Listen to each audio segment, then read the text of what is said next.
Good afternoon and welcome back to Aggie Now, your source for all things Aggie. Benjamin Bergen, a professor at UC San Diego, was reflecting on the question of how we should use swearing around children. So after doing some research, he concluded that there's a clear distinction between slurs and what science suggests are just four-letter curse words. Although the distinction between swear words and curse words is pretty vague and not thoroughly explained, I think. As far as I understand it, it's swear words are not slang. They're the common swear words. So the question is, because he found out that these vulgar, more slang swear words actually did have a negative impact on people growing up or social habit, but the traditional, four-letter cuss words S-H-I-T and friends, they don't have a negative impact. So the question is does it matter then? If you're under your breath in front of a 5-year-old and you're just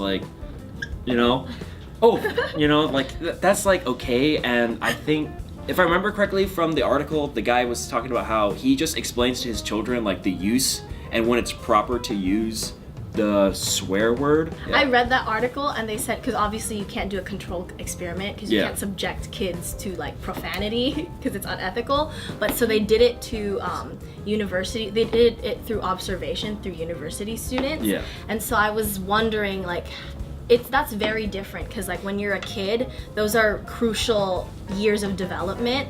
So obviously it's gonna affect you differently once you're in college because you're kind of a little more exposed to that. Right. So it was just interesting reading that. Well, you were saying, these four-letter slurs, just generally bad words. I mean, eventually kids are gonna be exposed to that kind of language through music, through everything. But I mean, the racial slurs, I don't think parents should be advocating that in their homes because anywhere that's bad at any age. Yeah, you don't need to be exposed to that. UC Davis is well known for our successful STEM students, but we all know that being an actual STEM major can be a full workload. So trust me, I know. An article by the California Aggie gives some great tips on how to survive being a STEM major. The first tip is to take your first quarter slow with only 12 to 13 units. That way you'll come out of the quarter feeling successful and ready to do more. The article also mentions taking some of the extensive internship options offered here at Davis for more insight into your major. And the last tip mentioned is to stay involved in extracurricular activities outside of your major, as it helps to relieve stress and makes the experience at UC Davis even more enjoyable. So Israel, you're a clinical nutrition major, right? Yes, I am. So do you have any tips for us on how to survive being a STEM major? Well, I did do that, the whole take your first quarter easy, because I came from a high school that didn't really prepare me for college as much as I would have wished. And I came in here and it was so drastic for me. It was oh my gosh. I was coming to college and I said, I'm going to college, I was ready. But then I got here and I was oh gosh, this is college. This is the real college. So I did take the first quarter slow. Then I started slowly incorporating all the science and all that. And like you said, also do something extracurriculars that aren't involved, related to STEM, like Aggie Studios. I'm a science major and I'm here and it's fun and it's great and I get to learn some different aspect of another major. And my tip for you too is that, because I had to take the prerequisites for dental school, and so try to put the subjects in a quarter that that you're strong in, and then something that you're not so strong in, so at least you have that cushion. I'm not a science major, but I do have a lot of friends that are science majors, and I've seen them all fall very deep down the rabbit hole or whatever. Yeah, I've seen my friends come very close to being expelled because they did not anticipate how difficult it would be to be successful as a STEM major at UC Davis. Or I even have friends at other UCs that had to drop out because, the UCs, we all basically go off the same curriculum. It's very difficult no matter where you go, and it comes from a whole host of things, like sitting in a classroom with 600 students and not being able to ever ask a question without having to take time out of your day to go to an office and talk to a professor face to face. It demands so much from you. So if you're going to be a STEM major, just be aware of the fact that you gotta put everything in. You gotta put all your skin in the game. There's if you leave anything out, I don't doubt that you can do it. Anybody could do it. Right. But it's a question of grit and like will at that point. And speaking of extracurricular, the California Aggie is now hiring, so if you're interested, join the team and wonderful staff, and maybe we'll use your articles in a future episode. And for more information and to access the application, visit vacancy.ucdavis.edu. UC Davis in recent months has experienced drastic changes, from Linda Katehi stepping down as chancellor to construction on campus. However, now we may be losing one of our most valuable resources on campus, the Women's Resource and Research Center. So for those who don't know about the WRRC, it is a center that works towards achieving gender equity, specifically supporting women, transgender, and gender expansive individuals. And the center provides many resources. It's a safe space for students. It's one of the few buildings on campus that has gender inclusive restrooms, provides free tampons, condoms, dental dams, as well as has many internship opportunities. So with all these amazing resources in North Hall, the WRC has had to fight over the years to keep their place on campus and is under threat yet again. So to support the WRC, please spread the hashtag #HandsOffTheWRC. So have y'all heard about it? Have y'all heard about the WRC moving? I have not heard about them being like targeted, but I love that building. I've been in it. It's super calming in there.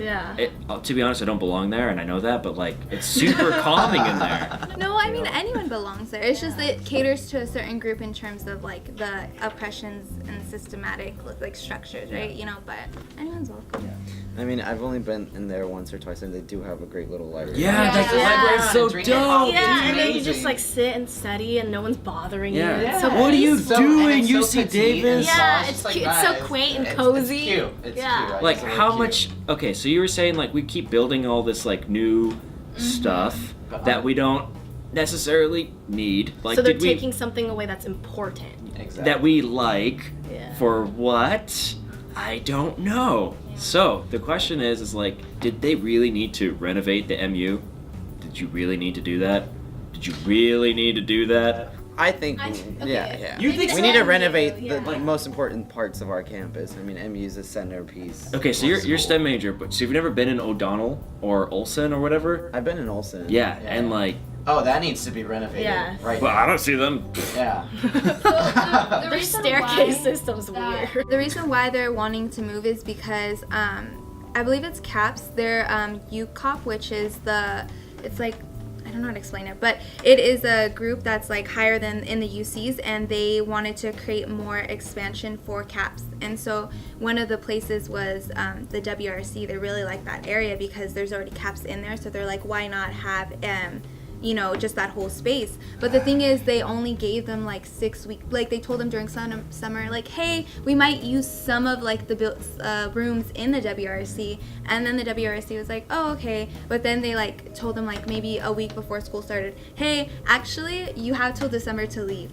And we're like basically kicking you out. So like now they have nowhere to go. They have alternatives, but like those alternatives aren't necessarily like ideal, especially for this type of center who takes in crises. And so like they should be in an isolated area because people aren't going to want to go to like these populated places when they're going through something Exactly. Right. Yeah, the fact that it's in the center of campus, right next to the quad, like speaks to. I thought when I was a freshman that it spoke to like where our priorities are at and whether or not UC Davis cares for its students. You know, I think it's very important, and I understand like the cops or whatever, the UCAPs, they're also important, but like that place it already belonged to someone. You know. So basically, their location in the future is still pending. Yeah, exactly. And if they don't agree, like if they don't maybe like comply with like the locations given, that's when things get really up in the air. If like the administration will go as so far as to really help cater and support to them. And speaking of, the WRC is having a forum on Wednesday, October 12th at 5:30 to 7:30 p.m. in the LGBTQ IARC, and it will have a community discussion and a Q&A with higher admins. So you should go. One of the great things about this university, I think, is that we're so diverse and we're so accepting to everyone, regardless of your race, color, ethnicity, sexual orientation, or gender identity. So if you take away this Women's Center in North Hall, it's like a step back for the university, right? We're not moving forward, and I think it shouldn't be relocated.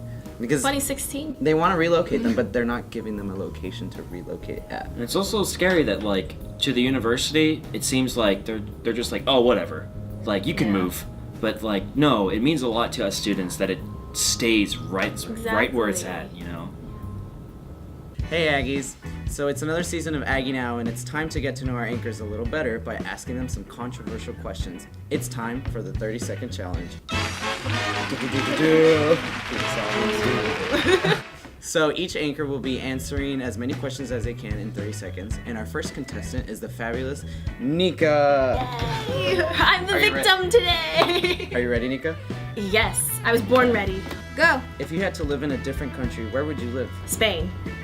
Last person you texted. My mom. Your go-to outfit. My go-to outfit, white t-shirt, black jeans, leather jacket. Favorite restaurant in Davis? Kathmandu. Ooh, so specific. Dead or alive, who would you have dinner with? Dead or alive, who would I have dinner with? Maybe Oprah. Oh. Strawberries or watermelons? Strawberries. Okay. Favorite place you've traveled to? Favorite place I've traveled? Turkey. Turkey. Yeah. Pants or shorts? Pants. Favorite guilty pleasure food? Guilty pleasure food? French fries? Coho or Silo? Coho. Your number one celebrity crush. My number one celebrity crush. He's a model. He's like, Of course he he's is. a model. But, you know, yeah, he's really tall. What's his name? So if you didn't get the chance to win a Temple gift card last week, we're still raffling them off to the top comments of every YouTube video. So make sure you're commenting down below in the doobly-doo, you know, giving me that sweet love or whatever. And then also, we're announcing last week's winner on our Facebook page, so make sure you follow us there. Well, this wraps up another episode of Aggie Now. I'm Sabrina Sanchez. I'm Isaura Yepez. I'm Kevin Dousa. And I'm Nikka Magahis. Thanks for watching, and we'll see you next week. Hey everyone, if you like this week's episode, make sure to subscribe to our YouTube channel and like all our videos. So remember to follow us on Facebook, Twitter,